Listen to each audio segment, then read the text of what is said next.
This is Pinsir. Sometimes he's thrown around, other times he can take a super effective Stone Edge. We're going to turn this Pinsir into a beast with 125 physical attack and great physical bulk at 100 and pretty much nothing else for it. We'll use a quick attack or an always critical hit Storm Throw to get a Moxie boost and Mega Evolve into one of those flying beetles of our nightmares. And now with those wings and evil eyes, we have a whopping 155 attack, a plus 20 in physical defense boost with an excellent upgrade in speed, making it 105. As a Mega, our ability changes to Aerialate, making normal type moves flying type. If you like the style of content, be a homie, drop a sub down there. It only takes 2 seconds. For some reason, YouTube likes that. Alright, let's get into it. Alright, check it out. We're using pretty much the same team as before, but this time we're trying to activate that Pinsir. Well, this person was actually a pretty good battler. They knew what they were doing, so I thought I'd try and catch them off guard, thinking that maybe they might go out to something, expecting a Stealth Rock from Tuskerton over here, or Donphan, but that's not what ended up happening. I went for that Ice Shard thinking it would do a little bit more damage. I kind of forgot that Leafeon had that pretty crazy physical bulk over there, and not wanting to go down, thinking that Donphan's a pretty good switch in, I try to preserve him, do my best, because I know that Donphan's going to be good against a DNC, against potentially the Ceruledge. It could be some good priority use in the future. So figuring out that Treebeard might be a decent switch in over here, trying to get that, boost that we did in the previous video, a little bit of speed, a little bit of attack. It probably didn't end up working out as well as I hoped. I thought that they would break the sub and then I'd go for another sub to get that attack boost. Little did I know that they hit that Phantom Force, which is actually kind of intense, but that actually gave me the ability to do exactly what I was trying to do.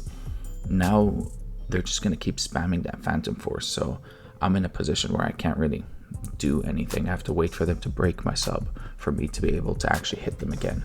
And figuring out that they have that sure +2 speed, but that negative defense, I knew a Poltergeist would take them out. I don't know what item they were, I didn't even look at that, but this looks like Treebeard's actually getting in some work over here with +1 speed, +2 attack. I thought I'd be able to outspeed over here. Turns out, no, I cannot outspeed that Victini. I think I need like 3 speed boosts to go after that Victini.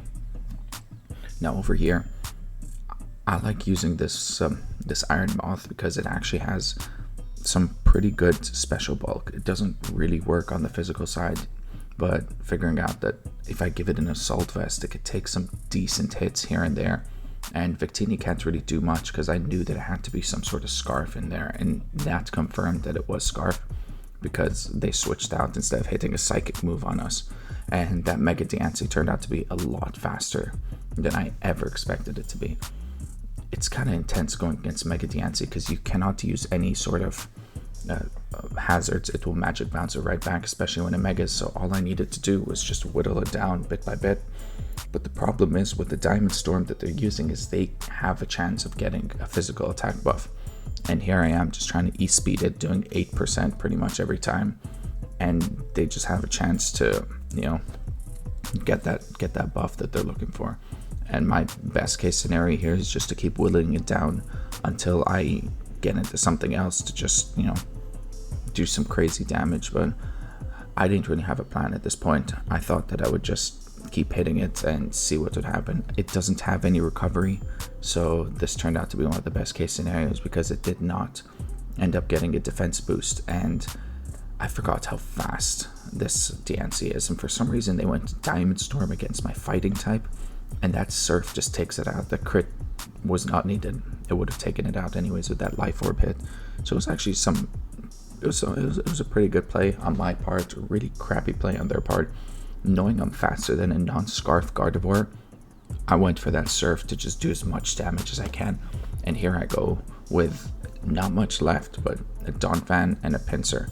So I went out to Donphan because I figured I'd need just that little bit more of chip to make sure I can use that quick attack on the Pinsir to get that Moxie boost, and ended up working out. Gardevoir lives on 12% with the leftovers 18, and I'm thinking this quick attack has to do something, and it does. That quick attack actually works, gets us the +1 Moxie boost, and now we're running this Victini over here is our biggest obstacle because it is definitely scarfed and faster than us. I figured a quick attack should do as much as I can, thinking I just lost the game. But look at that. We live a fusion flare on 2%, and knowing that the quick attack was the best option because it did more than 50 last time, we're in this position where all I need to do is hit another quick attack with that aerialate ability and we take them out over here.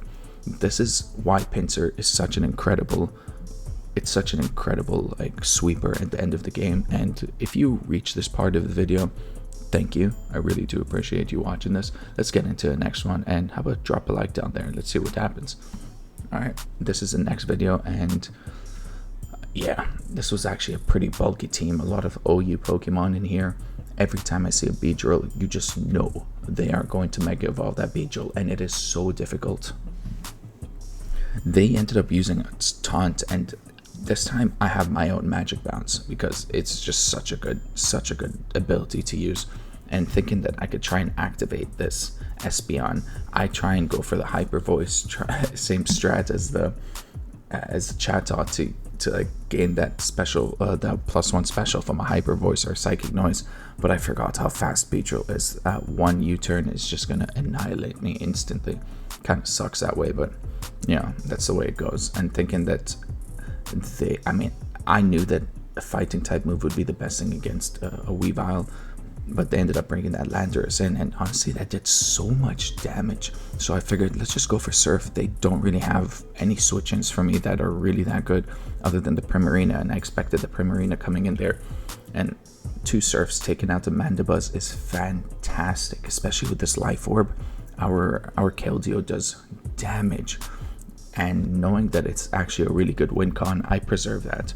I did not expect Primarina to do that much damage with a Moonblast. I think it looks like it's Specs or something, so I switch out, hoping that my Deoxys will be able to do something, and then it hits us with that Quiver Dance, which is always terrifying. So I don't want it to have those heavy duty boots in case I end up setting up rocks or something. But then, you know, that Bug Buzz just one-shots me. I did not expect that. I thought they'll just keep going for Quiver Dances, and this is a chance where I can live a crazy hit because it goes for that Fiery Dance, trying to get that +1 in special attack, but our Sludge Wave actually gets a crit, knocking it out. This Iron Moth is fantastic, and then they go into this Primarina with knowing that I have that super effective hit, so it goes for its super effective Hyper Voice, which makes it water type because it has that ability, Liquid Voice. But our Assault Vest makes it live. I'm telling you, Assault Vest Iron Moth is so underrated.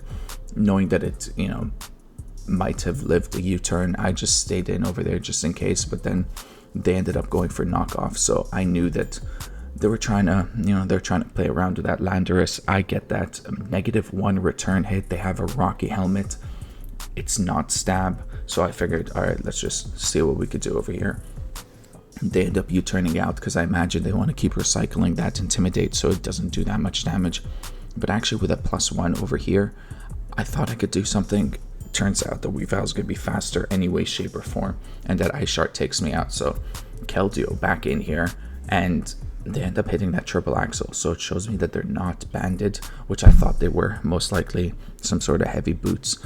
And then I realized that, what am I talking about? They're definitely sashed after hitting that. So I figured here, I'm taken out, there's nothing I could do. Triple axle is going to just take me out right here. And I figured that I'm actually in such a good position. If I quick attack over here, they're going to go down. I'm going to get a Moxie boost. So they end up hitting an Ice Shard, knowing that I'm going to take them out and get that +1 boost. So I'm in such a good position over here. And knowing that that Landorus is going to come in and intimidate me, I'm still at neutral attack. At least I'm not at -1. So with this Mega Evolution, I know I can outspeed, and well, I thought I could outspeed. Turns out I can't, but that worked out really well because I dodged that Earthquake, because now we're a bug and flying type. Terrible typing, incredible Pokemon, and I know a quick attack is going to take out this Beedrill because it is frail. That crit did not matter, and there we go. Even though I did not get the Moxie boost, this Pinsir actually put in some crazy work. Thank you all for watching. I got a fun one for the next episode. Peace.